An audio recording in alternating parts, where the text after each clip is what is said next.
안녕하십니까. 행복한 아침 이재용입니다. 안녕하세요. 정예인입니다. 오늘은 1월 5일 금요일이고요. 새해 계획 중에 건강 계획 빠지지 않을 텐데 오늘 건강 정보 드리겠습니다. 건강 구독 준비되어 있습니다. 네, 오늘도 알차게 준비했습니다. 건강 챙길 수 있는 구독 영상들 준비했으니까요. 잠시 후에 기대해 주시면 좋겠습니다. 관절 튼튼하세요? 오늘 관절 건강에 대한 정보 여러분과 나누겠습니다. 네, 관절 건강 챙기는 법. 저희는 잠시 후에 돌아올게요. 네, 1월 5일 금요일 행복한 아침입니다. 모닝 브리핑부터 시작하겠습니다. 이고은 변호사와 함께합니다. 어서 오세요. 안녕하세요. 네, 첫 번째 이슈부터 전해주시죠. 네, 첫 번째 이슈는요. 이 스프레이 낙서에 훼손되었던 경복궁 담장이 이 훼손된 지 19일 만에 복구 작업을 마치고 다시 모습을 드러냈다라는 소식입니다. 담장을 복구한 데 들인 비용만 1억 원이 넘을 것으로 추산되고 있는데요. 당국은 이 담장을 훼손한 피의자들에게 이 복구 비용 손해배상 청구하는 방안을 적극 검토하고 있습니다. 네, 지난달 16일이었죠. 그 경복궁 담장이 낙서로 훼손되며 공분을 샀습니다. 그러니까 훼손하는데, 그러니까 낙서하는 데는 뭐 5분도 채 걸리지 않았는데 방금 말씀을 들어보니까 뭐 19일 만에 이거 복구 작업이 됐어요? 그렇습니다. 뿐만 아니라 이 복구 작업에 쓰인 물품 비용만 2천만 원이 넘고요. 와. 여기에다 인건비까지 더하면 총 비용이 1억 원이 넘을 것으로 추산되고 있습니다. 이 스프레이로 훼손된 담장을 복구하기 위해서 매일 평균 30명의 전문가가 투입돼서 낙서를 지웠고요. 현재는 복구가 한 80%가량 진행이 됐다고 합니다. 그리고 어제죠. 이 사건 발생 19일 만에 다시 담장이 공개될 수가 있었는데요. 멀리서 보기에는 완전히 지워진 것 같지만 가까이서 보면 여전히 흔적이 남아있고요. 얼룩등도 남아있어서 문화대청에서는 앞으로 몇 달간 지켜보면서 계속 후속 작업을 이어갈 예정이다. 이렇게 밝혔습니다. 네, 한번 훼손된 문화재 다시 복원하는데 얼마나 힘든지 이번에 다시 한번 느꼈고요. 네. 아까 잠깐 언급을 해주셨습니다마는 이번에 문화재 복원에 드는 비용은 이 짓을 한 사람들한테 물게 한다고요. 네, 그렇습니다. 일단 정확한 복구 비용이 측정되는 대로 이 피의자 3명에게 복구 비용 손해배상 청구할 방침인데요.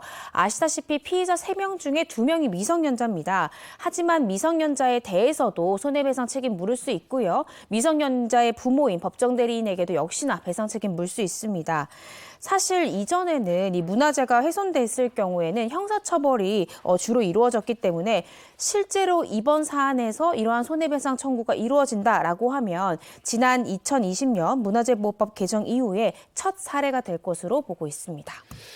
처벌도 하고 복구 비용 제대로 물려야죠. 그렇죠. 네. 네. 본인이 한 일에 대해서 책임지게 해야 되는 거죠. 자, 다음 이슈 전해주시죠. 네, 다음 이슈입니다. 4일 새벽 세종시에서 차량 30대가 잇따라 추돌하는 사고로 운전자 등 14명이 다쳤습니다. 그 원인이요, 도로 결빙 현상인 이 블랙 아이스로 밝혀져서 주의가 필요한 그런 상황입니다. 네, 저도 뭐 운전을 합니다만 블랙아이스는 정말 무섭습니다. 겁나죠. 이건 뭐 운전을 잘하고 못하고가 없더라고요. 그래서 블랙아이스를 두고 뭐 도로 위에 시한폭탄이다 이렇게 부르죠. 네, 그렇습니다. 블랙 아이스라는 게요, 이 검은 아스팔트 위에 얇은 얼음막이 생기는 현상을 뜻하는데요. 이 운전자들이 알아채기가 쉽지 않고 또 이 블랙 아이스 위에 굉장히 미끄러워서 실제 겨울철 운전 시에 각별한 주의가 필요한 그런 상황입니다. 어제 이 새벽 5시경 세종시에 위치한 금강을 가로지르는 다리 두 곳에서 블랙 아이스로 인한 연쇄 추돌 사고가 발생을 했는데요. 두 곳에서 일어난 사고로 부상을 당한 피해자 모두 14명으로 다행히도 중상자나 사망자는 없는 것으로 파악이 됐습니다. 야, 이게 새벽에 발생한 사고고 좀 지나면 이제 출근길이 돼서 굉장히 혼란스러웠겠네요. 그렇습니다. 사고 수습하는 과정에서 인근의 출근길 정체 굉장히 심해서요. 약 2시간가량 극심한 정체를 빚었다라고 합니다. 사고가 발생한 다리 위에는요, 사람들이 걸어 다니기 힘들 정도의 블랙 아이스가 생겼던 것으로 그렇게 전해지고 있는데요. 특히 교량 위아래로 바람이 통과하는 구조죠. 그래서 결빙은 굉장히 빠르게 생기고 녹는 건 일반 도로보다 훨씬 느립니다. 따라서 이 교량을 통과하실 때는 진입 전에 충분히 속도 줄이셔야 되고요. 앞차와의 간격도 충분히 확보하셔야 되고 이런 부분들 꼭 주의하셔서 겨울철 이런 사고 다시 발생하지 않도록 유의하셔야겠습니다. 이게 처음에 가는 도로는 블랙아이스 상습 지역인지 뭔지 다른 데서 온 사람들은 모르니까 네. 그걸 좀 알려줄 수 있는 방안이 있을 것 같거든요. 이 지역은 더 조심해야 된다. 네. 이런 것도 좀 고지를 해주셨으면 좋겠네요. 다음 이슈도 전해주시죠. 네, 고 배우 이성균 씨를 협박한 혐의로 구속된 20대 여성 A씨가 알고 보니 이 씨의 아내인 전혜진 씨에게도 접근해서 갈취하려고 했던 정황이 밝혀졌습니다. A씨는 유흥업소 실장 B씨를 협박했던 해킹범과도 동일한 인물인 것으로 수사 결과 밝혀지기도 했습니다. 네, 그러니까 협박범이 20대 여성 A씨가 해킹범이었다는 거네요. 맞습니다. 어제 이 법조계에 따르면요. 유흥업소 실장 B씨를 협박해왔던 해킹범이 최근 공갈등 혐의로 구속된 이 20대 여성 A씨와 동일한 인물인 것으로 수사 결과 밝혀졌습니다. 지난해 9월 이 유흥업소 실장 B씨는 해킹범이 우리 관계를 폭로하려 한다. 돈으로 막아야 할 것 같다라면서 이 씨에게 3억 원을 받았고요. 한 달 정도 지난 후에 협박범 A씨도 이성균 씨에게 직접 연락해서 유사한 협박을 해서 5천만 원을 갈취한 것으로 밝혀지고 있습니다. 경찰 조사 과정에서는 20대 여성 A씨는 내가 실장 B씨를 협박한 해킹범은 아니다 이렇게 주장한 것으로 전해졌는데요. 경찰은 이 A씨의 주장 받아들이지 않고 이 A씨를 공갈 및 공갈 미수 혐의로 검찰에 송치할 예정이라고 합니다. 그리고 한 유튜브 채널에서 협박범 A씨의 그 메일, 네. 그게 또 공개가 됐다고 그러는데 그거 어떤 내용이 있습니까? 네, 지난 2일 한 유튜브 채널에서는요. 그녀가 보낸 소름 돋는 카톡 입수라는 제목의 영상이 공개가 됐습니다. 이 해당 채널의 유튜버가 지난해 10월 이 유흥업소 실장과 협박범 A씨가 주고받은 메시지 내용을 영상으로 공개를 했는데요. 영상에 따르면 이 A씨는 유흥업소 실장 B씨에게 2억 원 안 들고 오면 이성균의 아내에게 연락할 거다라는 내용의 메시지를 보냈고요. 이성균 씨에게는 녹음 원본 유포할 거다라는 협박성 내용과 함께 이성균 배우가 명예를 잃지 않았으면 좋겠다. 2억 원으로 마무리하자라는 내용의 메시지를 보낸 것으로 공개가 됐습니다. 그리고 또 다른 유튜브 채널에서는 이 협박범 A씨의 정체에 대한 언급이 있었다고요? 네, 그렇습니다. 현재 그 협박범 A씨에 대한 신상에 대해서 많은 추측들이 오가고 있죠. 그런 가운데 이 해당 유튜버에 따르면 A씨는 배우 출신의 20대 미혼모다 이렇게 밝혔고요. 그동안 교제한 남자들에게 양육비를 받아서 유흥비로 써왔다 이렇게 유튜버가 공개를 했습니다. 또 이 상당한 재력가인 A씨의 부친은 이번 사건으로 딸과의 인연을 끊는 듯 했지만 변호사를 선임해주는 등 동분서주하고 있다 이런 내용도 전하기도 했는데요. 한편 이 협박범 A씨 지난 12월 영장실질심사 때 자신의 아이 만 1세 아이를 품에 안고 출석했었죠.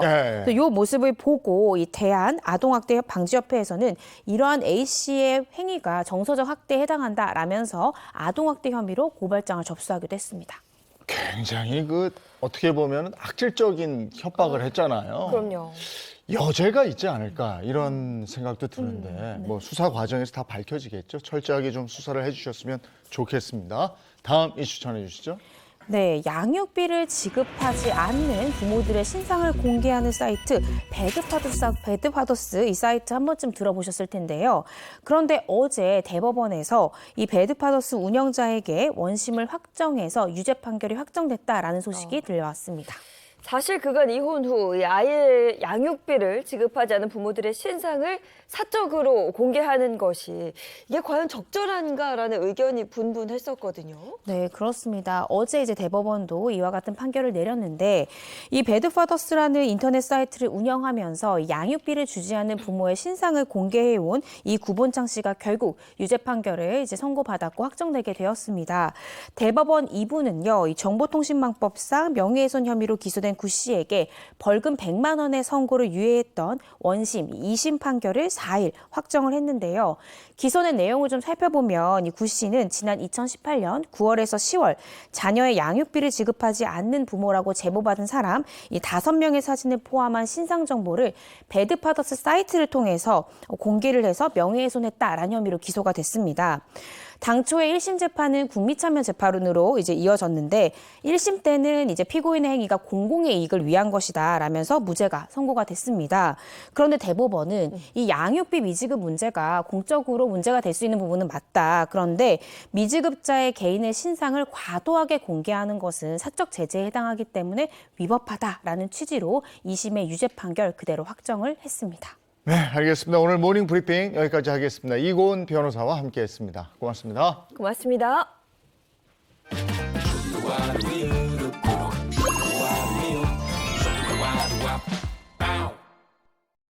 중위 연령이라는 게 있습니다. 육해 공군 중위들의 연령이 아니고 네. 중간치겠죠. 중요해요. 그렇죠. 네. 총 인구를 그 연령 순으로 나열했을 때 정중앙에 네. 있는 사람, 그 사람의 해당 연령으로 중위 연령이라는 게요. 어디까지가 청년인지 가늠한다고 알고 있습니다. 맞죠? 이게 1996년에는 29.8세였다고 그래요. 오. 근데 올해 기준을 보니까 46세가 됐습니다. 그러니까 청년의 연령이 이게 변화가 되는 거죠. 네. 그러니까 청년이 늘어가고 있다. 그 중에서도 이제 나이든 청년이 늘고 있다. 건강 관리 그 정도로 잘해야 된다. 이런 얘기도 될 거고요. 그렇습니다. 건강 관리가 굉장히 중요합니다. 자, 그래서 준비했습니다. 금요일엔 이 메디컬 토크쇼로 건강을 함께 챙겨보는 건 어떨까요? 메디컬 토크쇼 닥터하우스 지금 출발합니다.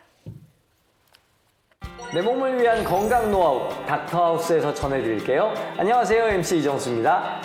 안녕하세요. 가정의학과 전문의 이승입니다. 이정수님, 연필의 흔적은 이 지우개로 지울 수 있지만 우리가 나이를 먹어감에 따라 만들어지는 세월의 흔적이란 참 지우기 힘들지 않습니까? 그렇습니다. 이게 참 세월의 흔적 지우면 좋겠는데 이게 주름도 패이고 피부 탄력도 떨어지고 이거 참 막을 수가 없는 것 같아요. 그래도 세월 앞에 속수무책 당하기만 할 순 없죠. 네. 그래서 오늘의 주제는 바로 세월의 흔적을 지워라 안티에이징입니다. 안티에이징이 정확하게 뭡니까? 안티에이징의 사전적 의미는 노화 방지, 항노화예요. 결국 노화를 막고 젊게 보이기 위해 자신을 가꾸는 것을 의미하죠. 그러려면 먼저 우리 피부에 대해 자세히 알아볼 필요가 있습니다. 이 적을 알고 나를 알면 백전백승이라는 거 아니겠습니까? 네, 맞아요. 사실 피부 상태를 결정짓는 건 진피입니다. 손으로 만져지는 피부의 0.1, 0.3mm 아래에 있는 층입니다. 근데 희한한 게 이 피부가 두껍지도 않은데 이걸 왜 그렇게 많이 층을 나누는 겁니까? 그 이유는 각 층에 따라 역할이 다르기 때문입니다. 표피는 외부 자극으로부터 피부를 보호하고요. 병원균의 침입을 막고 피부 내 수분 증발을 막죠. 단 표피에는 혈관이 없기 때문에 근본적인 영양 공급은 진피를 통해서만 받을 수 있습니다. 또 모낭, 혈관, 신경, 피지샘, 땀샘 등의 모두 진피 안에 있습니다.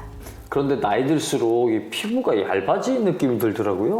네, 나이가 들수록 피부 속 진피의 두께가 얇아지기 때문입니다. 진피는 대부분의 단백질의 일종인 콜라겐 성분으로 이루어져 있는데요. 작게는 세포와 세포를 붙여주고 크게는 근육을 감싸는 피부가 흘러내리지 않도록 고정해줍니다. 이게 콜라겐이 피부 탄력에 관여하는 이유인 거죠. 콜라겐이라는 게 내 몸속에서 만들어지는 거잖아요. 그런 와중에 진피가 얇아진다는 거는 이 콜라겐에 문제가 생기는 건가요? 네, 정확합니다. 아이고,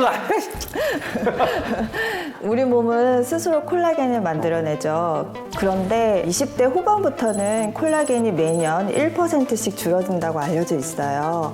그래서 40대가 되면 20대의 절반 수준이 되는 거예요. 그러면 저는 지금 나이가 40대니까 몸에 20대 콜라겐의 딱 절반만큼 남아있다는 얘기예요? 네, 아무래도 그렇겠죠. 그렇기 때문에 이러한 사실을 잘 알아두는 게 중요한데요. 우리 피부 속 진피에는 결합 조직인 섬유아 세포가 존재합니다. 콜라겐과 엘라스틴 섬유를 만드는 세포입니다. 콜라겐과 엘라스틴 섬유 사이에는 히알루론산이 채워져 있고요. 그래서 히알루론산이 부족하면 빈 공간이 많아져서 탄력과 보습력이 떨어지는 겁니다. 히알루론산은 생소한데 뭔가요? 네, 히알루론산은 우리가 태어나면서부터 갖게 되는 합성 물질인데요. 대개 자기 무게의 1000배가량의 수분을 끌어안는다고 알려져 있습니다. 결국 진피 내 보습을 책임지는 성분인 거죠. 그러니까 이걸 약간 정리해 보면은 엘라스틴, 콜라겐, 히알루론산 요게 풍부할수록 피부가 건강하다 뭐 이런 거죠. 네, 맞아요. 통상적으로도 갓 태어난 아기일수록 콜라겐, 엘라스틴, 히알루론산이 풍부하다고 합니다. 반대로 나이가 들수록 모두 줄어들게 되고요. 그렇기 때문에 이러한 성분들이 풍부한 음식을 즐겨 먹는 게 안티에이징을 위한 방법 중에 하나인 거죠. 콜라겐, 엘라스틴, 히알루론산이 많이 든 음식은 뭔가요? 먼저 우리가 흔히 아는 족발, 닭발, 돼지 껍질, 도가니탕은 대체적으로 콜라겐이 풍부한 음식입니다. 또 엘라스틴의 경우는 엘라스틴을 분해를 막는 폴리페놀 성분을 먹어야 늘릴 수 있는데요. 포도씨 추출물이나 블루베리, 케일, 토마토에 풍부합니다. 히알루론산은 연어나 가자미, 또 장어, 마, 낫또 등에 많이 포함되어 있습니다. 혹시 치료를 통해서 세월의 흔적도 지우고 히알루론산도 채우고 콜라겐도 채우고 엘라스틴도 채울 수 있습니까? 물론입니다. 그리고 그게 바로 안티에이징을 위한 두 번째 방법인데요. 먼저 다양한 종류의 열 치료가 가능합니다. 강한 출력의 초음파로 진피층과 섬유근막층에 열이 응고되는 지점을 만들어 치유되게 하는데요. 이때 피부 탄력을 관장하는 콜라겐이나 엘라스틴과 같은 탄력 섬유의 재생이 활발해지죠. 혹시 또 다른 치료도 있을까요? 바로 필러가 안티에이징을 위한 또 다른 치료법입니다. 대표적으로는 히알루론산과 콜라겐 유도체를 주입하는 주사 치료로 주름과 탄력 개선에 도움이 됩니다. 또 안티에이징을 대표하는 치료법 중 하나가 실 리프팅인데요. 녹는 실로 피부 속에서 콜라겐 재생을 유도하여 처진 피부 탄력을 개선하는 데 도움이 됩니다. 경험이 많은 의료진을 찾으셔야 되고요. 시술하는 부위와 시술 받는 사람의 피부와 근육 등 여러 가지 조건에 따라 실의 종류와 삽입하는 깊이가 달라지기 때문입니다. 자, 오늘 안티에이징에 대해서 정확하게 알려주시고 치료법, 예방법까지 알려주신 우리 이승희 선생님 감사합니다. 네, 고맙습니다.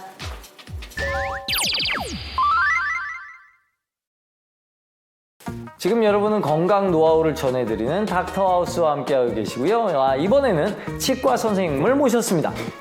안녕하세요. 치과의사 이재혁입니다. 안녕하세요. 우즈베키스탄에서 온 오선미입니다.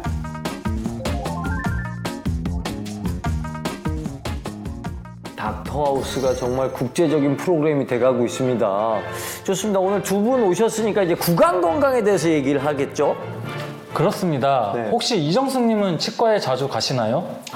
저 솔직히 말씀드리면은 아이 검진 때문에 가긴 하는데 저는 잘 안 가는 편입니다. 왜 그런 거지? 여쭤봐도 괜찮을까요? 네, 이게 좀 무서워요, 무서워. 이 치과 가는 상상만 해도 무서워, 싫어. 그래서 그렇습니다. 그래서 이정숙님 같은 분들을 위해 준비했습니다. 이번 주제는 바로 어른도 울리는 치과 공포증입니다. 맞습니다. 저 치과 공포증이 맞는 것 같아요. 대부분은 성인이 되어서도 치과에 가기를 두려워합니다. 치과 치료는 아프다는 인식 때문에 덴탈 포비아, 즉 치과 공포증이라는 단어까지 생겼고요. 그러면 맞습니다. 이런 단어가 있는 건 많은 사람들이 그런 거기 때문에 저 혼자 겁쟁이가 아니라는 뜻입니다. 예. 통상적으로 우리나라 인구 중 약 10에서 15%는 치과 공포증에 시달리는 것으로 알려져 있습니다. 10명 중 1명 이상은 치과를 무서워한다는 거고요. 또 실제 연구에 따르면 치과 공포증이 있는 사람은 치과에 갈 필요성을 인식한 뒤 진료 예약하기까지 평균 17일이나 걸렸죠. 치과 공포증이 없는 사람이 3일이 걸린 것에 비하면 5.7배나 더 걸린 셈입니다. 아, 솔직히 치과 입구에만 가면은 그 윙 소리 나잖아요. 그것 때문에 무서워서 좀 들어가기가 힘들어요. 사실 치과에서 들리는 소음은 충치를 갈아낼 때 드릴 소리, 스케일링할 때 초음파 스케일러 소리, 입안의 고인물을 빨아들이기 위해 작동시키는 기구인 석션 소리가 주를 이룹니다. 특히 드릴은 압축된 공기가 작은 프로펠러를 돌리는 방식으로 분당 40만 번 회전을 일으키는 원리에 의해 작동하는데요. 이 특유의 굉음이 치료할 때 지속적으로 들려오니까 소리만 들어도 통증이 자연스레 연상되는 거죠. 아, 그래요. 맞아요. 그런데 거기다가 그 치과 특유의 그 냄새가 있단 말이죠. 그건 치과에서 많이 쓰이는 GOE라는 약재 때문입니다. 특유의 소독약 냄새가 많이 나기 때문에 치과 냄새의 주범으로 꼽히기도 해요. 근데 그것도 그렇지만 결정적으로 아파요. 이 주사를 엉덩이에다 맞는 것도 아픈데 잇몸이나 입천장에 이렇게 진짜 꾹 찌르면 너무 아파요. 그렇죠. 사랑니 발치나 신경치료 할 때는 마취를 해야 하니까요. 주사할 때 마취액이 신경 조직에 주입되면 신경 조직이 압박되기 때문에 얼얼한 통증을 느끼게 됩니다. 눈앞에서 뾰족한 바늘이 내 입으로 들어오는 모습은 심리적으로 공포감도 주죠.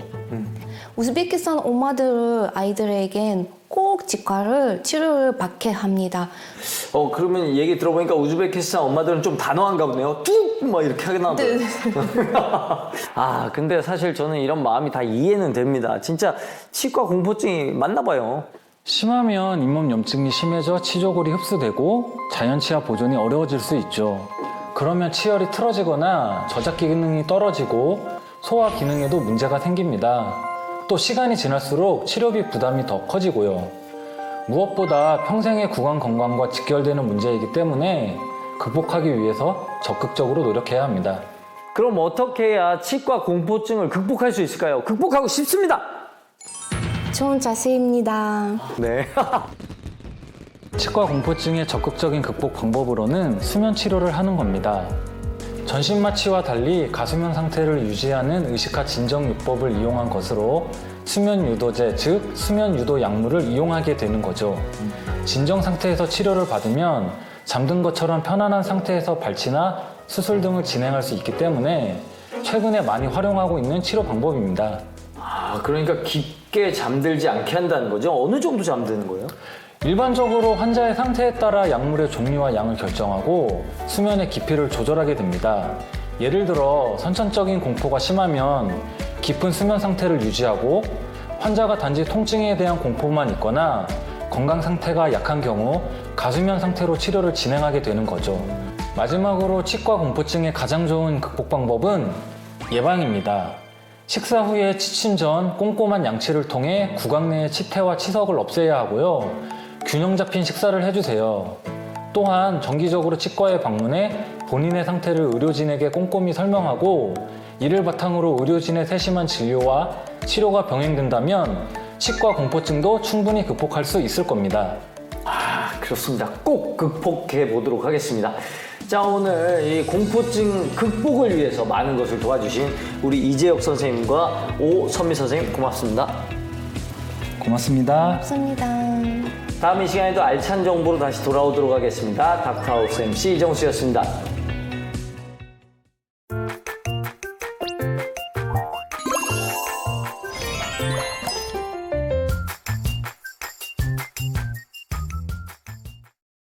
네, 본격적으로 건강 정보 나누겠습니다. 건강 구독 시작하겠습니다. 네, 오늘 함께할 주치의 선생님들부터 소개해 드릴게요. 한지민 내과 전문의 또 모사원 한의학 박사입니다. 반갑습니다. 안녕하세요. 네, 그리고 차윤환 식품생명공학 박사 또 서동주 흉부외과 전문의 함께합니다. 안녕하세요. 네, 안녕하세요.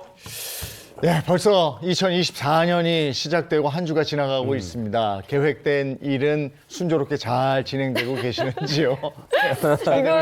이건 스스로 좀 생각을 해봐야 될 것 같아요. 괜히 작심삼일이라는 말이 있는 게 아니거든요. 그래서 저는 3일 만에 또 포기할까봐 세우지 않았습니다. 네. 아니죠. 새해 계획을 세우면 언제나 따라오는 말이 작심삼일이니까 어떻게 하느냐? 자, 오늘 금주.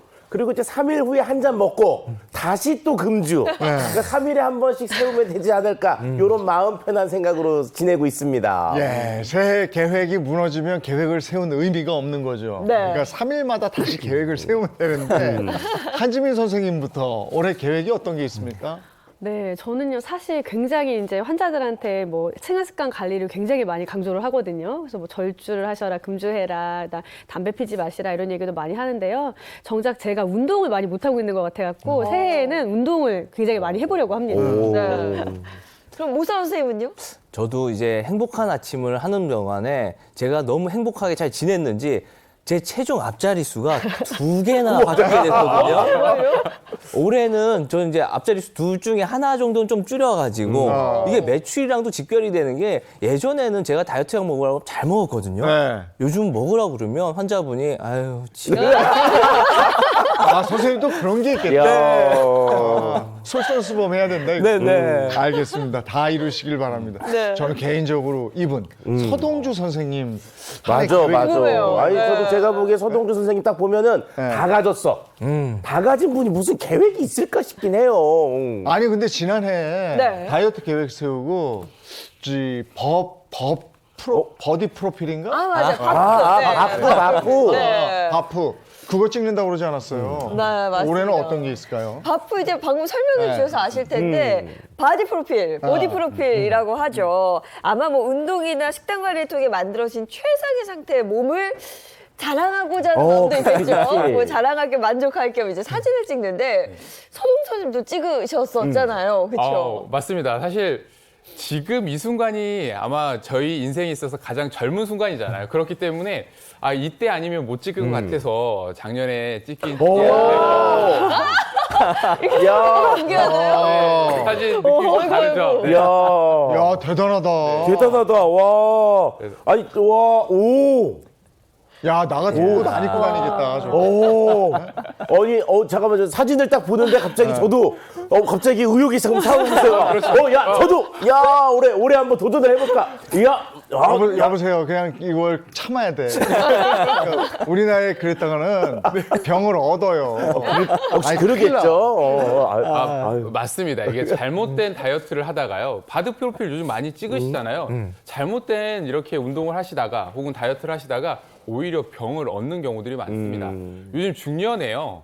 사실 요즘 젊은 분들 못지않게 이 체형 관리에 관심이 굉장히 많거든요. 이 체형 관리를 한다는 것 자체가 사회적으로 인식 자체가 우리가 몸 관리를 조금 한다라고 생각들을 많이 하시기 때문에 예전에는 조금 배가 나오고 이렇다고 하면 그냥 인덕이다. 나이가 들면 당연히 나이살이 찌는 거 아니냐라고 생각들을 많이 하셨다가 요즘 자체는 이렇게 나이살이 찌면 관리 안 한 사람이라는 인식이 좀 강해지고 있습니다.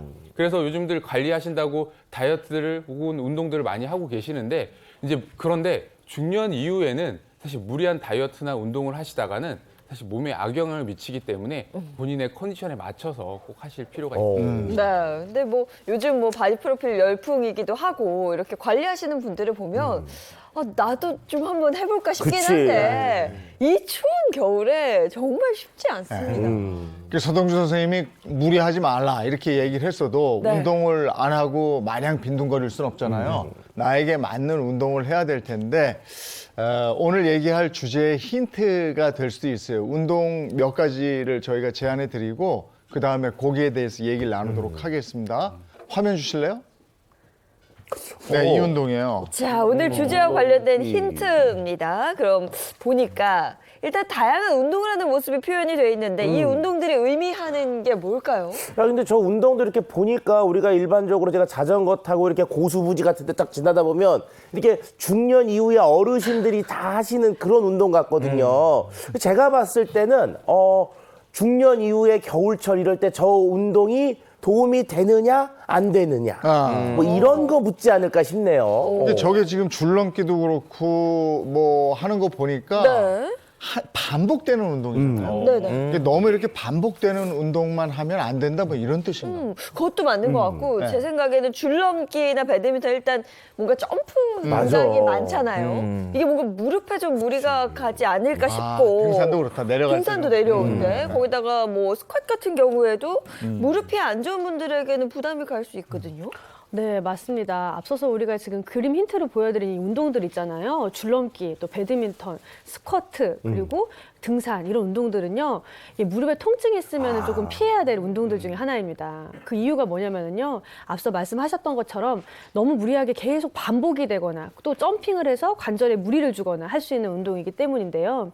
이렇게 오랫동안 걷거나 또는 점핑을 하거나 했을 때 이 무릎 관절에 보통 때보다 얼마나 더 하중이 더 주는지 한번 살펴보도록 하겠습니다. 보면은요. 걸을 때는 보통의 이제 우리가 가해지는 체중의 0.5배 이제 걷기일 때는 부하가 되고요. 스쿼트는 체중의 6배에서 7.6배까지. 그리고 점프를 하게 되면은요. 무려 체중의 20배 정도까지도 부하가 더 되게 됩니다. 우와. 근데 특별히 저런 운동을 즐겨하지 않고서야 우리가 일상생활을 하면서 점프할 일이 뭐가 있습니까? 근데 저희 일상생활 우리가 아무 생각 없이 그냥 편안하게 하는 동작 중에서도요 이렇게 무릎에 과부하가 걸리는 동작들이 되게 많은데요. 대표적으로요 우리가 앉았다 일어나기만 해도 우리 체중의 2.8배에서 약 5.5배 정도의 과부하가 걸리게 되고요. 계단 내려갈 때 있잖아요. 이때 그냥 가볍게 내려간다고 해도 우리 체중의 한 5.7배 정도의 과부하가 걸린다고 합니다. 거기에다가 아까 스쿼트 할 때 그 동작 있죠. 쪼그리고 앉듯이 이런 동작을 할 때는 7.5배 정도의 우리 하중에 걸린다고 하니까 이런 거 할 때는 항상 좀 집중을 해서 무릎이 풀리지 않도록 하시는 게 좋겠습니다. 아니 근데 관절염이 있다고 해서 운동을 아예 하지 않거나 좀 덜 움직여야겠다 이렇게 할 수는 없거든요. 그렇지. 네, 그렇죠. 간혹 근데 무릎에 통증이 이제 시작되게 되면 아, 관절염이 시작됐구나라고 해서 무리하게 이제 운동을 시작하시다가 오히려 이 무릎 이제 관절염을 악화시키는 경우들이 있습니다. 그렇기 때문에 통증이 있는 경우에는 꼭 치료를 하신 뒤에 이 치료 경과가 좀 양호해지실 때부터 서서히 내 상태에 맞춰서 운동을 하실 필요가 있으신데요. 우선 일반적인 퇴행성 관절염이라고 해서 무조건 사실 걷기 운동만 하시는 경우들이 있는데 이때는 사실 걷기 운동뿐만 아니라 근력 운동도 꼭 필요합니다. 그런데 반대로 걷기 운동 자체가 이게 상태를 악화시키는 경우들이 있는데요. 너무 오랜 시간 걷게 되면요. 이 점액낭에 염증이 생기는 거위발 건염이 생길 수도 있고요. 혹은 근막 조직에 염증이 생기는 장경인대 증후군의 원인이 될 수 있기 때문에 완전히 통증이 사라진 후에 걷기와 근육 강화 운동을 이제 병행할 필요가 있으시죠. 또 인대가 손상된 경우라고 하면요. 인대에 스트레스를 줄 수 있는 이런 스트레칭은 조금 피해 주실 필요도 있으십니다. 결국 이제 상태에 맞게 운동을 골라야 된다. 뭐 이런 건 알겠는데 그런데 좀 질문이 있어요. 뭐냐면은 50 넘고 났더니 갑자기 무릎 움직일 때 보면 갑자기 여기서 자꾸 소리가 나네. 뭐 뚝 소리도 나고 뭐 우두둑 소리도 나는데 이거 심각한 건가요? 네, 무릎에서요 우리가 소리가 난다고 해가지고 이게 꼭 다 무릎 이상이다 이렇게 연결되는 건 아닙니다. 이건 이제 무릎 상태에 따라서 우리가 그 닿는 부위가 자극되는 부위가 있고 또 거기에 따른 양상에 따라서 차이가 있는 건데요. 그런데 우리가 특정한 소리가 계속 반복해서 들린다 이런 거는 조금 더 주의를 해서 볼 필요가 있습니다. 근데 앉았다 일어날 때도 그래요. 이렇게 앉았다가 바닥을 일단 짚고 일어나잖아.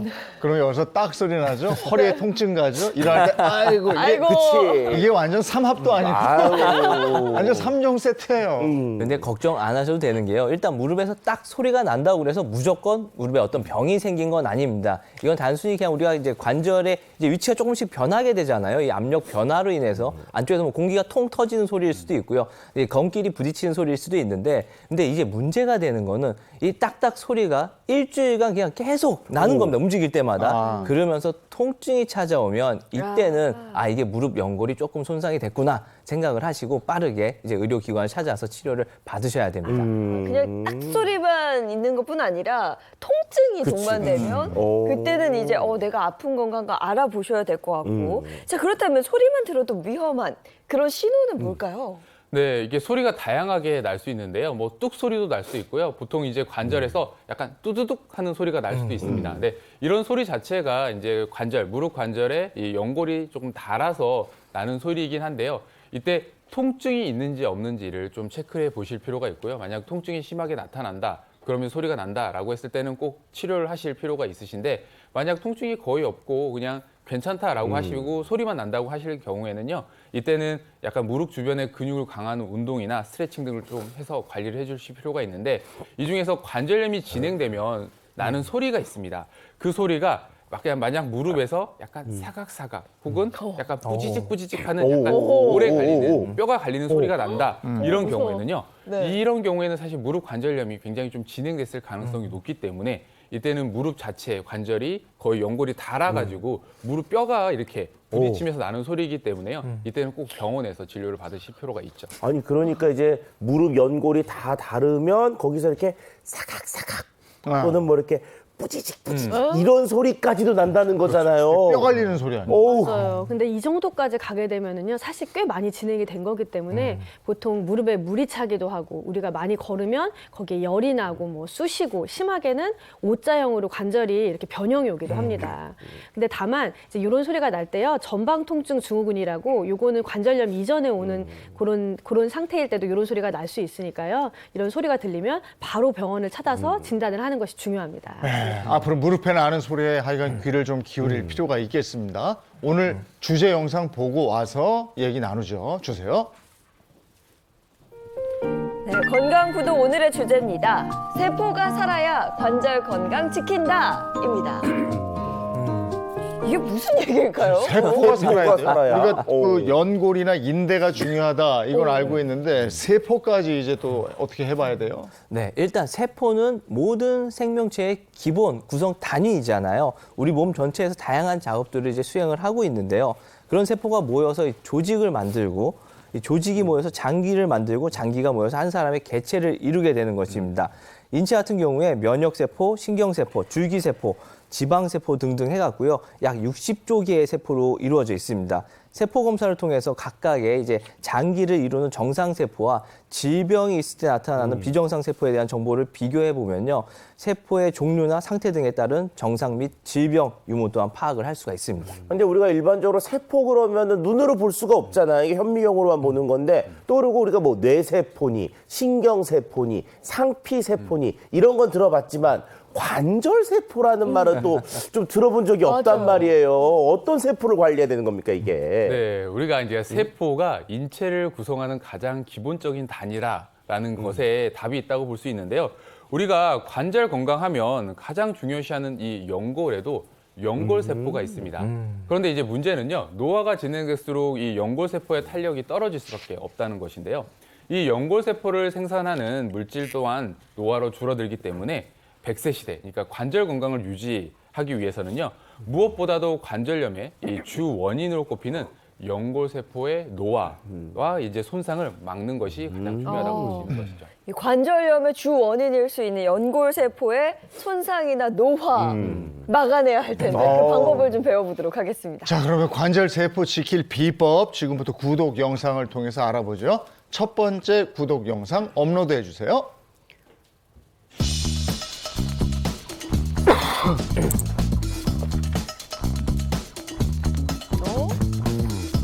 새로운 건강법인가 봐요. 처음 봤어요. 네.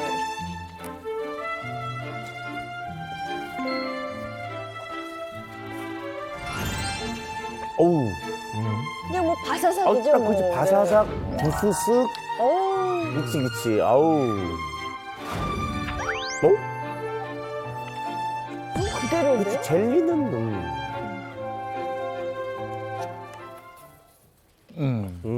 자, 영상을 봤는데. 뭐지? 뭘 부셨는데? 그러니까. 뭔지 모르겠네. 3mm 건강법 여러 가지 뭐 것들이 나왔는데 일정한 자극을 가했을 때 과자하고 아까 빵하고 젤리였어요? 네. 두부. 두부가 젤리, 있었고 네. 네, 마지막은 젤리였던 젤리, 것 같아요. 그렇죠. 젤리 먹으라는 거예요? 아까 딱 보니까 이런 거네. 우리가 일반적으로 과자나 두부 같은 것들은 부서지는데 연골이 그러면 안 되고 연골을 이렇게 젤리처럼 좀 말랑말랑한 그런 특성이 있어야 된다. 뭐 이런 의미 같거든요. 대충 보면은. 네, 맞습니다. 정확하신데요. 제가 여기 보면은 이렇게 뼈, 관절 있는 부분을 가지고 나와봤습니다. 그래서 요 위하고 요 위에 뼈가 있는 거고요. 가운데 이렇게 연골이 있습니다. 그래서 이 연골이 하는 일은 이 뼈하고 뼈 사이의 충격을 좀 완화해주고 그리고 이렇게 탱글탱글하게 요게 이제 뼈가 갈리지 않도록 그렇게 유지해주는 역할을 하게 되는데요. 이 연골 같은 경우에는 보통 1mm에서 5mm 사이, 그래서 평균적으로는 우리가 3mm 정도라고 봅니다. 그리고 이 무게가 2g밖에 되지 않아요. 근데 문제는 이 연골은 한 번 쓰면은 여기가 이제 뭐 염증이 생기든 아니면 닳거든 그런 일이 있으면 다시 재생이 되지 않고 평생 요거 하나로 저희가 잘 관리하면서 살아야 된다는 겁니다. 그래서 재생이 안 되는 것이 사실 굉장한 단점입니다. 아니 의과학이 이렇게 발전하고 이랬는데도 그거 하나 못 만듭니까? 연골 재생되게 아니면 또는 인공 연골 좀 이렇게 이거 안 됩니까? 근데 문제가요, 그게 연골에 혈관이 없기 때문에 그렇습니다. 혈관이 연결이 되어 있지 않으니까 재생 물질이 일단 갈 수가 없습니다. 그러니까 우리가 인위적으로 바깥에서 뭘 주입을 해도 그쪽으로 가지가 않게 되는 거고요. 또 연골에 문제가 되는 거는 얘네들이 혈관만 없는 게 아니고 신경까지 없다 보니까 얘네들이 약간 손상이 있거나 할 때는 전혀 우리한테 신호를 보내주질 못하는 겁니다. 그러니까 완전히 다 없어져서 그 주위에 있는 조직들이 이제 고장나기 시작을 했을 때야 비로소 연골이 다 없어졌을 때 우리가 느끼게 되는 거죠. 아니 근데 선생님 연골에는 뭐 신경도 없고 혈관도 없어서 통증을 느끼지 못한다라고 하셨는데 관절염으로 엄청 고생하시는 분들 많거든요. 이거 어떻게 된 일이에요? 네, 그 이유가 있는데요. 연골 자체에는 신경이 없기 때문에 통증을 못 느끼는 게 맞습니다. 근데 문제는요. 관절에 염증이 지속되게 되면 그 염증 물질이 이 주변의 근육이나 혹은 신경에 염증을 일으키기 때문에 이것 때문에 사실 통증을 발생시킨다고 볼 수 있죠. 제가 쉬운 이해를 위해서 간단한 실험 영상을 하나 준비했는데요. 같이 보면서 말씀드리겠습니다. 양쪽에 단단한 뼈 모양을 단단한 모형을 뼈라고 가정을 하고요. 그 사이에 말랑말랑한 재질 부분을 연골이라고 가정한 다음에 자극을 가한다면 어떻게 될까요? 아 진짜 차이가 있네요. 네, 지금껏 아프겠다. 네, 그렇죠. 달리지 막 달리는. 네, 건강한 연골이라면 충격을 흡수해서 관절 건강을 유지하는 데 문제가 없겠지만 이렇게 연골이 다 닳아서 관절염이 약화된 상태라고 하면 보시는 것처럼 뼈가루들이 떨어지는 게 보이시죠? 네. 그러면 매우 극심한 통증을 발생할 수 있게 되는 것이죠. 결국에 연골이 약한 상태로 뼈와 부딪히다 보니까 이게 염증과 통증이 이렇게 동반될 수밖에 없다고 볼 수 있습니다. 그래서 연골이 건강한 경우와 그렇지 못한 경우에 이렇게 화면을 비교해 보시면 이렇게 한눈에 그 차이를 볼 수 있는 것이죠. 아니 근데 저런 상태가 되면 이제 아프니까 반응을 하게 되는 건데 아까 연골은 뭐 글로 들어가는 핏줄도 없고 뭐 신경도 없고 이렇다고 그랬잖아요. 그 내 연골 상태를 그럼 어떻게 알아야 되나? 이걸 알아야 뭘 대처를 할 거 아닙니까? 네, 그렇습니다. 우리가요, 이 연골의 건강을 살펴보기 위해서 매번 우리가 뭐 MRI나 CT나 이런 걸 찍어볼 수는 없잖아요. 그런데 이것을 통해서 유추해 볼 수가 있습니다. 그게 바로 뭐냐면요, 허벅지 앞쪽 근육이 얼마나 튼튼한가를 보는 건데요. 우리가 관절염이 심해진 2기나 3기인데 통증을 못 느끼는 경우 그런 사람들이 있는데 그 사람들의 특징을 보면 이 허벅지 앞쪽에 대퇴사두근이 굉장히 많이 발달한 경우였다고 합니다. 허벅지 앞쪽 근육 제가 지금 만져봤는데 이렇게 말랑할 수가 있어요. 아 충격적인데 그러면 만약에 이 근육이 좀 발달하면 무릎 관절염으로 인한 통증이나 뭐 그런 다양한 염증도 줄어들 수 있다는 건가요? 네, 그렇습니다. 그래서 한번 제 본인들의 이제 대퇴사두근이 잘 발달되는지 확인을 해봐야 되겠잖아요. 그렇기 때문에 간단한 테스트로 대퇴사두근의 건강 상태를 한번 점검해 보도록 하겠습니다. 네, 살짝 자리를 옮겨서 설명드리겠습니다. 네.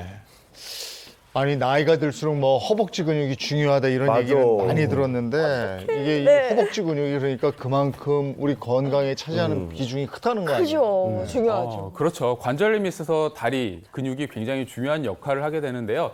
이 근육 자체가 이 관절을 잘 잡아줄 수 있기 때문에 더 그렇겠죠. 관절염의 종류에 따라서 차이가 좀 있겠지만 이 허벅지 근육과 이 대퇴사두근이 탄탄하게 되면 무릎 관절에 가해지는 부담을 줄여주기 때문에 관절염으로 인한 통증이나 불편함을 이렇게 좋아지게 하는 겁니다. 그래서 당장 수술할 정도로 심한 상태가 아니라고 하면요, 이렇게 이제 운동과 염증 치료로 이제 통증 관리를 할 수 있는 것인데요. 그럼 무릎 관절을 줄여줄 수 있는 이 허벅지 근력이 어느 정도면 정상인지를 제가 테스트하는 방법을 소개해드리도록 하겠습니다. 그래서 집에 이렇게 의자가 있다고 하면 의자를 준비하신 상태에서 그냥 앉습니다. 이렇게 걸터 앉은 상태에서요. 이제 이래서 가슴 앞에 팔을 이렇게 포갠 상태에서 한쪽 다리를 이렇게 쭉 뻗을 겁니다. 쭉 뻗은 상태에서 이 상태에서 뭘 하면 될까요? 이제 일어나요? 이렇게 일어나는 겁니다. 일어나고 다시 앉았다가 고 다시 어려워. 아니 양발로도 힘든데 일어나. 다시 이렇게 일어납니다. 저 무리 가는 거 아니야? 네. 저 뿌듯 네, 소리 이렇게 나는데. 10번씩 하시고 10번 하고 반대발을 한번 해보시면 되는데요. 오. 이게 정상과 사실은 비정상이 있습니다. 보통 1에서 4회 정도 성공하신다 그러면 허벅지 근육이 매우 부족한 상태고요. 네, 5에서 9회 정도 성공하신다고 하신다면 허벅지 근육 관리가 좀 필요하시다. 오. 10회 이상 하신다라고 하면 허벅지 근육이 양호하다고 볼 수 있는 것이죠. 야. 저게 일어날 때마다 뽀각뽀각 그러니까 소리 나던데. 소리도 나고 지금 보면 서동수님이 하는 의자가 굉장히 낮거든요. 낮은 의자에서 할수록 안 될 거예요. 저건 바디 프로필 찍은 사람만 하는 거야. 누구나 할 수 있습니다. 누구나 할 수 있어요. 그럼 저희는 다 안 된다는 건데 네, 운동을 좀 해야겠습니다. 뭐 사실 연골이라는 게요. 누구나 가지고 태어난 걸 평생을 쓰는 거예요. 그만큼 관리도 잘 해야 하고 또 관절염이 찾아올 수 있는 만큼 뭔가 준비를 좀 해야 될 텐데요. 근데 저희가 아까 세포가 건강해야 관절 건강을 지킬 수 있다는 이야기를 했는데 그 얘기를 좀 더 자세히 들어보고 싶습니다. 네, 우리가 아무래도 관절염 하면 뭐 연골, 염증, 통증 이런 거를 이제 떠올리게 마련이잖아요. 근데 우리 몸을 아까 말씀드렸던 것처럼 우리 몸을 이루는 세포는 세포 단위로 되어 있습니다. 그런 것처럼 관절을 또 이루고 관절 건강을 지키는 건 또 관절 세포로 되어 있는데요. 이 관절 세포들이 스트레스를 받거나 아니면 뭐 외상을 받거나 아니면 노화가 되거나 이렇게 되면은 관절 세포들이 망가지게 되면서 이게 산화가 되게 되는데요. 이게 바로 관절염의 원인이 될 수 있다는 겁니다. 아니, 그러니까 이제 결국 우리가 몸이 늙는 것처럼 관절에 있는 여러 세포들도 같이 늙는다. 결국 그거잖아요, 늙는 거. 네, 맞습니다. 우리 관절염은요, 관절 세포의 노화 및 손상에서 시작이 된다라고 볼 수가 있는데요. 이 산화 스트레스로 세포가 망가지면 문제가 되는 게 프로테오글리칸이라는 게 또 망가질 수 있다는 것입니다. 우리 프로테오글리칸은 여러 개의 당아미노글리칸으로 공유 결합된 단백질인데요. 그 이름이 약간 어렵게 느껴질 수 있겠지만 이렇게 이제 생각하시면 이해가 쉬우실 겁니다. 이 아무리 이제 우리가 연골에 좋은 성분이라고 그래도요, 이게 흩어져 있으면 힘을 발휘할 수가 없는데요. 우리가 이제 관절에 좋다라고 익히 들어본 콘드로이친, 글루코사민, 뭐 MSM 등을 하나로 뭉쳐서 힘을 합친 상태가 바로 이 프로테오글리칸입니다. 이렇게 프로테오글리칸은요, 약 100개 이상의 콘드로이친과 글루코사민, MSM으로 구성된 지파체인 것입니다. 네. 그러니까 관절 건강의 핵심이라고 볼 수 있는 연골 세포가 손상이 되면 이 충격을 흡수해주는 쿠션 역할을 하는 프로테오글리칸. 이게 이제 망가져서 관절 건강이 아주 나빠질 수 있다. 이런 얘기가 되는군요. 네, 이 프로테오글리칸이 손상이 되게 되면 일상생활에 제약이 올 수밖에 없습니다. 가령 우리가 이제 아까 말했던 것처럼 굉장히 많이 점프를 한다던가 이럴 때 이제 무릎 관절에 압력이 가야 되잖아요. 근데 이 프로테오글리칸은 이제 거기서 스프링 같은 역할을 해서 조금 더 충격을 완화해 줄 수가 있는데 이게 만약에 손상이 되었다 그러면 제 연골을 제대로 잘 보호해 줄 수가 없는 지경에 이르게 되는 겁니다. 그러면 그 관절 세포를 잘 지킬 수 있는 방법을, 그 비법을 지금부터 이제 알아봐야 되겠죠. 구독 영상을 통해서 한번 알아보도록 하겠습니다. 두 번째 구독 영상 업로드해 주세요.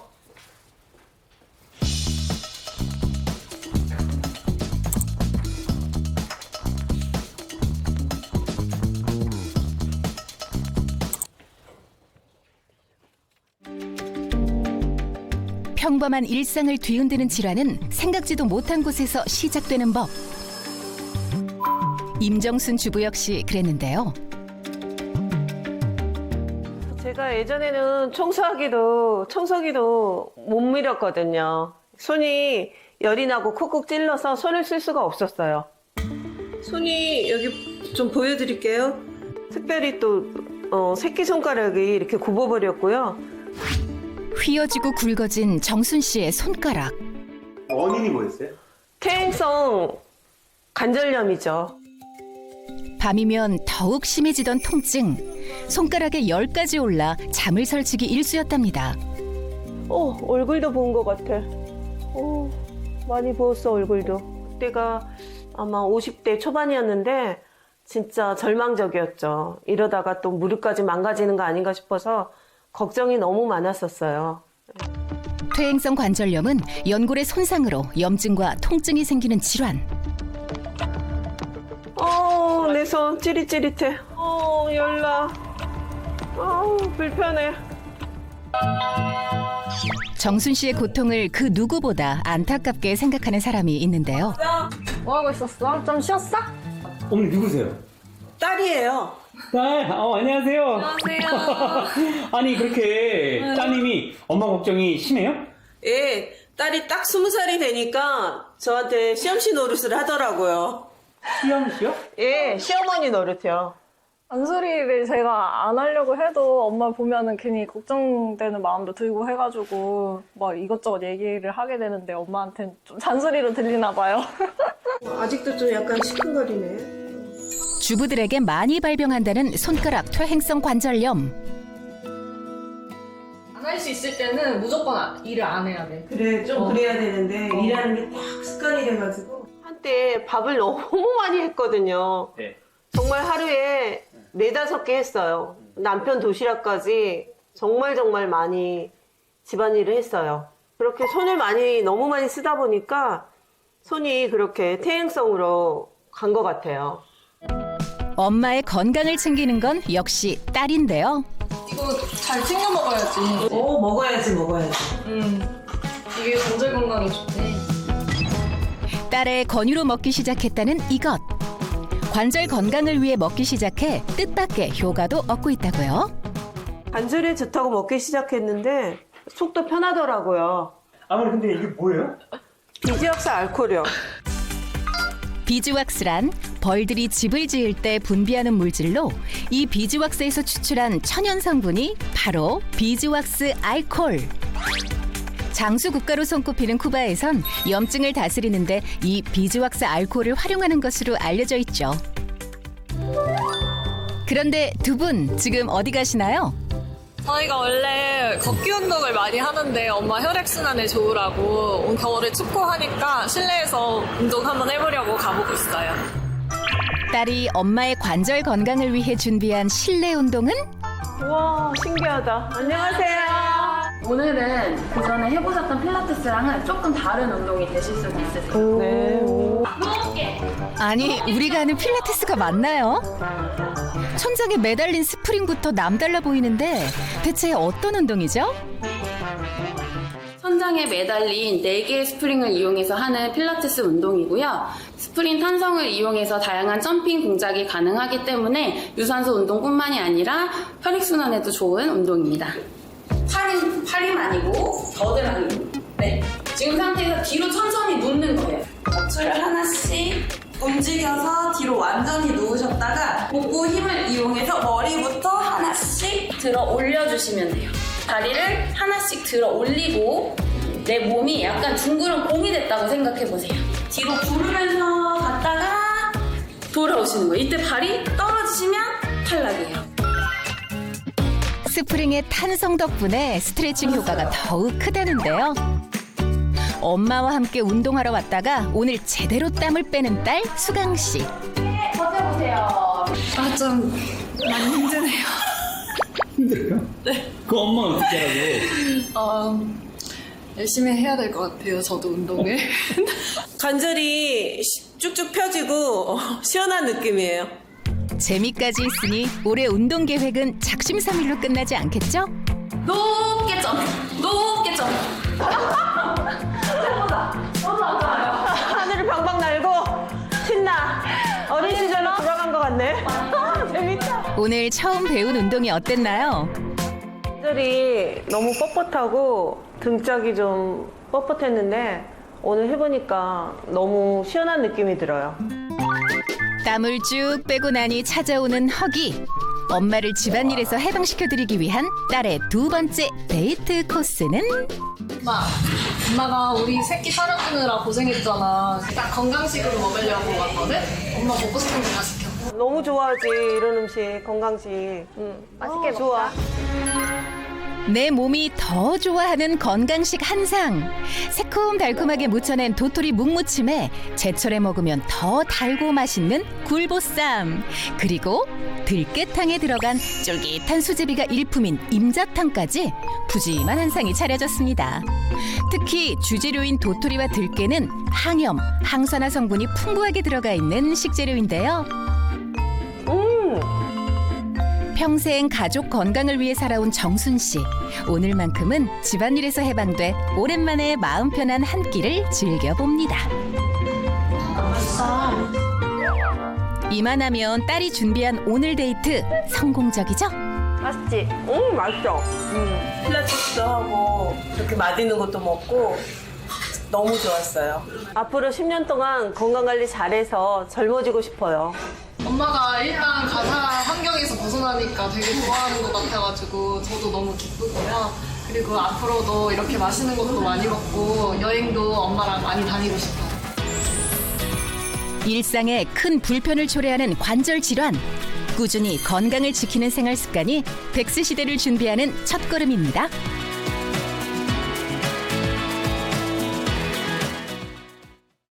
네, 관절 건강을 지킬 수 있는 비법 구독 영상을 통해서 자세히 살펴봤습니다. 아니 근데 영상 속 주인공이 뭘 드셨거든요. 네. 근데 그게 제가 적어놨어요. 비즈왁스 알코올? 이게 야. 이름부터 굉장히 생소합니다. 그렇죠. 그러니까 뭐 왁스 들어가고 이러니까 뭔가 끈적끈적한 맞아. 느낌의 물질일 것 같은데 비즈 왁스 알코올. 알코올. 이거 어떤 거예요? 그러니까 일단 우리가 이제 왁스 그러면 이제 가구나 이게 마룻바닥 같은데 이렇게 바르는 물하고 섞이지 않는 특성을 갖고 있는 물질을 얘기하는데 비즈 왁스 말 그대로 꿀벌이 만들어내는 그런 스타일의 물질을 얘기합니다. 일반적으로 꿀벌들이 꽃으로부터 얻어낸 당을 체내 효소 작용을 통해서 만들고요. 이걸 흔히 우리가 밀랍이라고 부르는데 접착성이 있는 물질을 이룹니다. 자, 우리가 일반적으로 밀랍은요, 꿀벌들이 벌집을 만들 때 분비해서 사용을 하는데요. 이게 일벌의 배 아래쪽에서 나오는 노란색의 천연 왁스 물질로 사용이 됩니다. 근데 일반적으로 벌집 1kg 있잖아요. 여기에서 얻어내는 양이 3g 정도밖에 되지 않아요. 그래서 매우 귀한 재료로 알려져 있고 수천 년 전부터 천연 항생제로 사용이 됐습니다. 아, 비즈왁스가 그러니까 밀랍이라는 건데. 근데 비즈왁스 뒤에 알코올이 붙었단 말이죠. 이건 뭘까요? 네, 그렇습니다. 이게 비즈왁스 알코올은요, 이 벌집의 밀랍에서 6가지의 알코올 성분을 추출 정제한 기능성 원료를 말하게 되는데요. 한마디로 밀랍에서 관절에 도움을 주는 성분을 추출해낸 것이다라고 볼 수 있습니다. 실제로 비즈왁스 알코올은요, 관절 건강에 도움을 줄 수 있으므로 식품의약품 안전처로부터 그 기능성을 인정받았고요. 그 동시에 항산화 작용과 이 위 건강에 도움을 주는 것으로도 인정받아서요. 단위 원료로 관절, 항산화, 위 건강에 3중 기능성을 인정받은 국내 최초 이 유일한 원료라고 볼 수 있습니다. 비즈왁스 알코올은요, 쿠바의 국립과학연구소에서 개발한 것으로 알려져 있는데요. 실제 쿠바에서도 염증과 통증을 다스릴 때 사용되고 있습니다. 그러면 비즈왁스 알코올이 관절에 미치는 영향 여러 가지 연구를 통해서 입증이 됐다고 그러는데 그거 한번 알아볼까요? 네, 실제로 비즈왁스 알코올을 섭취한 이후에 관절의 기능성에 미치는 영향을 인체 시험 데이터로 나타낸 그런 것이 있는데요. 그걸 한번 살펴보면은요. 관절이 불편한 20세에서 80세 성인 60명을 대상으로 6주간 비즈왁스 알코올을 100mg 섭취하게 했다고 합니다. 그랬더니 비즈왁스 알코올을 섭취하지 않은 대조군에 비해서 관절 통증은 약 69% 감소했고 관절의 뻣뻣함은 약 89.7% 감소한 수치를 보였다고 합니다. 또 다른 논문이 보고가 됐는데요. 관절염 환자 60명을 대상으로 12주간 한쪽은 관절에 도움을 되는 것으로 알려져 있는 콘드로이친 375mg 그리고 글루코사민 300mg을 섭취하게 했고요. 다른 쪽은 비즈왁스 알코올 50mg씩을 섭취시켰다고 합니다. 자, 그 결과 비즈왁스 알코올을 섭취한 그룹에서는요, 관절염 지수가 72.1%에서 78.5%, 통증 척도는 76.6% 감소한 것으로 나타났고요. 콘드로이친과 글루코사민을 섭취한 그룹에서는 감소율이 76.8%로 나타났습니다. 결과적으로는 비즈왁스 알코올을 먹은 쪽이 일반적으로 콘드로이친과 그다음에 그 글루코사민과 같은 먹은 거와 같은 효과가 나타났다는 것을 확인할 수 있었다고 합니다. 그렇군요. 그럼 지금부터는 이 비즈왁스 알코올이 어떻게 관절염 개선에 효과를 줄 수 있는지 자세히 좀 살펴보고 싶어요. 네, 이 비즈왁스 알코올이 어떻게 관절염을 개선을 시키는지 알기 위해서는 우선 우리 퇴행성 관절염의 원인부터 알고 가는 게 좋을 것 같은데요. 우리 서울대학교의 한 연구팀이 밝혀낸 논문에 따르면요. 퇴행성 관절염이 발병하는 것은 노화로 인한 산화 스트레스가 관절 및 연골 세포의 노화를 촉진시키게 되면서 연골의 2대 구성 성분인 프로테오글리칸 합성을 억제하기 때문에 그런 물질이 늘어나기 때문에 퇴행성 관절염이 발병하고 그럴 위험성이 높아지게 된다라고 이제 논문으로서 발표를 했습니다.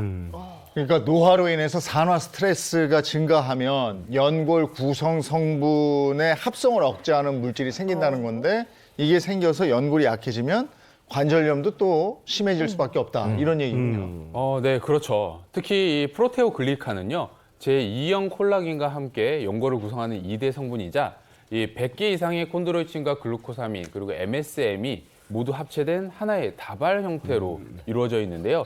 무릎 관절에는 가해지는 압력에 맞춰서 외부 충격을 마치 스펀지처럼 이렇게 흡수해주는 역할을 하는 것이 바로 프로테오글리칸입니다. 결국 관절에 도움을 주는 성분들이 프로테오글리칸으로 합성이 잘 되어야 관절염 발병을 늦출 수 있을 텐데요. 산화 스트레스가 근데 이때 증가하게 되면요. 연골 세포의 DNA가 손상이 되겠죠. 그리고 이에 따라서 이 관절 연골의 항상성 유지가 이게 파괴되고 이로 인해서 퇴행성 관절염이 더 빠르게 진행될 수도 있다는 것입니다.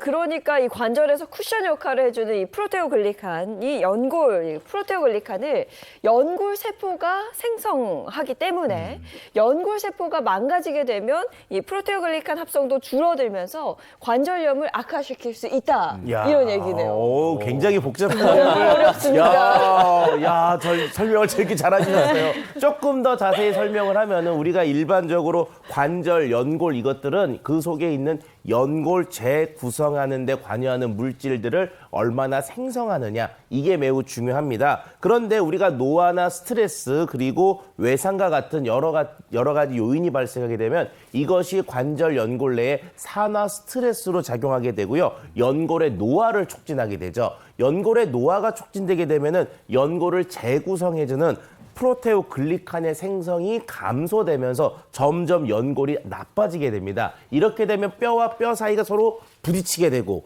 그 과정 중에 통증이 생기게 되는데 이런 것들이 관절염으로 나타나게 됩니다. 일반적으로 노화는 신진대사를 저하시키는데요. 그러면서 프로테오글리칸의 합성도 저하되게 되는데 50대 이후에 체내 프로테오글리칸의 합성은 무려 80% 정도 감소하는 것으로 나타나고 있습니다.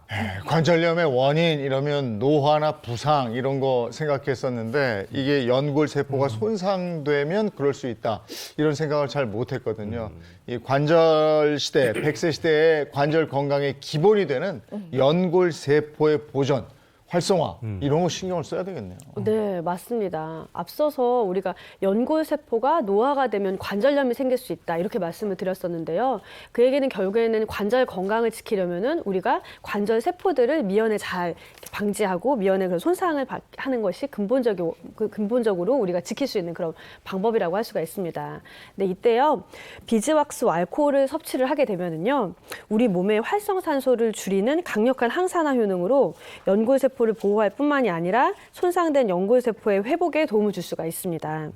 실제로 이를 입증한 연구를 살펴보면은요 골 관절염을 유도한 쥐에게 비즈왁스 알코올을 투여했을 때 프로테오글리칸의 손실률이 70%가량 억제가 됐고 또 연골 손상 넓이는 43%, 연골 손상의 깊이는 46%가량 감소한 거를 확인할 수가 있었습니다. 네, 그럼 비즈왁스 알코올 섭취 시 주의해야 될 것도 좀 있을 것 같아요. 네, 몇 가지 있습니다. 일단 식품의약품안전처에서 기능성 원료로 인정을 받은 제품인지 확인하시는 것이 필요하고요.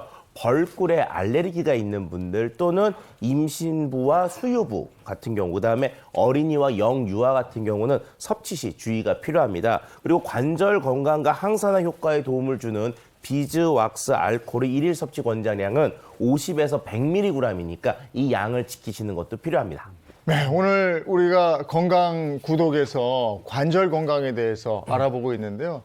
이 관절의 중요성은 뭐 다들 아실 거예요. 왜냐하면 관절이 불편해지고 삐걱거리게 되면요. 일상생활에서 굉장히 삶의 질이 떨어집니다. 네. 그래서 더더군다나 중요한데 연골 세포라는 것이 이렇게 중요한 역할을 하는지는 몰랐거든요. 네. 오늘 저희가 쭉 그 전문의 선생님들과 얘기 나눈 것 중에서 이런 점은 정말 관절 건강을 위해서 꼭 지키셔야 됩니다 하는 게 있으면 좀 얘기를 해주시죠. 제가 꼭 좀 당부시켜드리고 싶은 말이 있는데 우선 앞서 우리가 시작할 때 운동 뭐 안 좋다. 무릎에 과부하가 걸리기 때문에 운동 꼭 피해야 된다. 이런 식으로 말씀드렸는데요. 절대 그 운동을 하지 말라는 건 아닙니다. 연골 건강을 지키기 위해서는 움직임을 최소화하는 게 좋지만 사실 안 움직이게 되면 근육이 약화가 되면서 통증이 따라오게 되거든요. 근데 그 운동을 할 수 있게끔 요즘 시대가 좋아졌잖아요. 네. 보호대가 있습니다. 그러니까 운동을 하실 때 꼭 그 보호대를 같이 착용을 해주시면 아까 우리 서동주 원장님이 하라고 한 운동도 있었잖아요. 네. 그거 할 때도 보호대를 같이 하고 운동을 한다고 그러면 무리가 덜 되기 때문에 운동 효과를 충분히 우리가 누릴 수가 있거든요. 그러니까 꼭 각종 보호대를 이용해서 운동을 해주셨으면 좋겠고요. 거기에 더해서 또 하나 말씀드리고 싶은 거는 관절염이 있을 때 무조건 찜질을 하거든요. 근데 무조건 뜨거운 찜질이 또 답은 아니에요. 근데 운동을 막 하고 나서 열이 너무 나고 여기에 뭐 열감이 있는 통증이 있으면 그때만큼은 아이스팩을 해주셔야 됩니다. 네, 우리 투수들 아이싱 하듯이 좀 식혀주시고 밤에 자기 전에 그때는 뜨뜻하게 찜질을 하시고 대신에 화상 입지 않게끔 그런 것들만 좀 주의해 주셨으면 좋겠습니다. 그러니까 만따급 아예요. 만성은 따뜻한 거, 급성은 이야, 맞습니다. 네. 만딱 기억해야겠어요. 한지민 선생님. 네, 우리가요, 이 운동이라고 생각을 하면은 사실 뭔가를 움직이는 운동만이 진짜 운동이라고 생각하는 경우가 많이 있습니다. 근데 저는 어떤 운동을 이제 말씀드리고 싶으냐면요. 우리가 이제 침상에 누워 계시는 분들도 있는데 그분들한테도 이렇게 관절에 무리가 가지 않게 운동을 할 수가 있습니다. 우리가 침대 그 마트에 있잖아요. 거기에 다리를 이렇게 움직이는 게 아니라 밀고 또 다시 놓고 밀고 다시 놓고 이렇게 하는 것만으로도 근육에 힘이 들어가고 그것 또한 운동이 될 수가 있기 때문에요. 무작정 그냥 누워 있거나 뭐 꼭 움직이는 운동 이런 게 아니더라도 기력이 없다 하더라도 그런 이제 근육에 힘을 주는 운동 이런 운동들을 조금 해보시는 게 좋겠습니다. 네, 많은 분들이 이제 사실 관절 통증이 있으면요. 사실 운동, 계속 이제 운동 얘기를 하는데 운동이 사실 어떤 측면에서 가장 중요한 얘기이기 때문에 계속 얘기를 드리는 건데요. 통증이 있으면 사실 운동을 조금 멀리 하는 경우들이 많습니다. 근데 또 운동을 많이 하시는 분들의 운동의 계기가 어떻게 됐냐라고 얘기를 들어보면 통증이 있어서, 관절 통증이 있어서, 허리 통증이 있어서 뭐 이렇게 통증이 있어서 시작을 했다라고 말씀을 하거든요.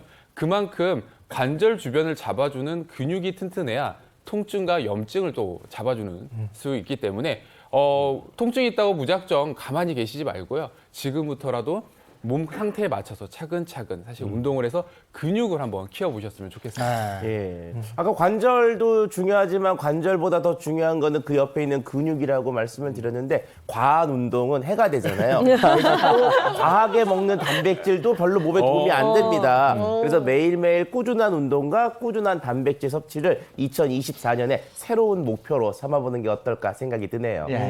그리고 운동하실 때는요. 그 신발이 중요합니다. 그 실내 운동한다고 탁구 치시는 분들 그냥 운동화 신고 이렇게 하면요 미끄러져요. 그러니까 이게 탁구 운동화가 또 따로 있어요. 그리고 등산하시는 분들도 나 요즘에 저 산에 가보면 아찔아찔한데 그 왜 얼어 있다고요. 눈 있고 이런데 그냥 운동화 신고 오시는 분들이 있어요. 큰일 납니다. 낙상도 큰일이지만 이게 지탱이 안 돼요. 제대로 된 등산화, 아이젠 이런 거 필요하고요. 내려올 때 나 아직도 건강해 이러면서 그냥 내려가는데 관절 다 나가요. 스틱 있어야 됩니다. 스틱. 그러니까 이런 장비들을 착용을 하고 운동을 하셔야 제대로 안 다치고 운동할 수 있습니다. 이재용 아나운서는 매주 산에 가신데 스틱 챙기시는 거죠? 저는 이게 습관이 돼서요. 스틱이 없으면 내려오지 못해요. 아니 몸이 지탱이 안 돼요. 잘하고 계시네. 다행입니다. 그리고 저 서동주 선생님도 바디 프로필 찍을 때 보니까 철저하게 관리하면서 했다고. 그게 안 되면 안 됩니다. 자, 오늘 건강 구독에서 관절 건강에 대한 얘기 나눠봤습니다. 고맙습니다. 고맙습니다.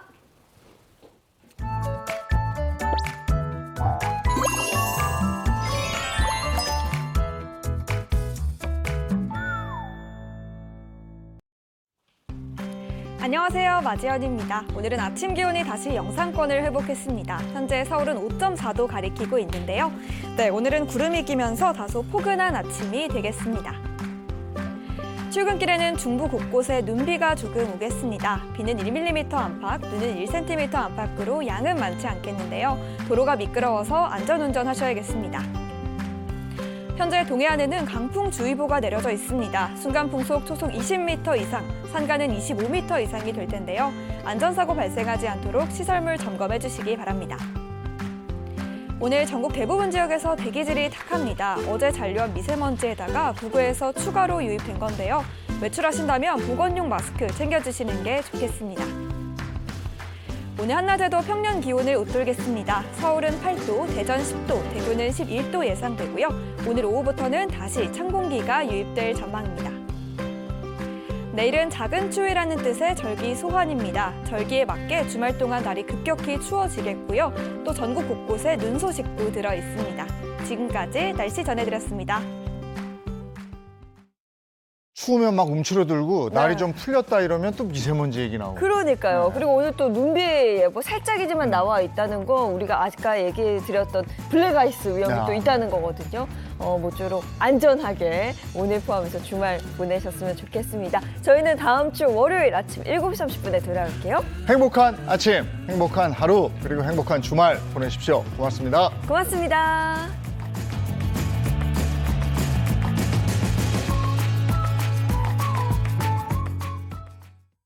채널 A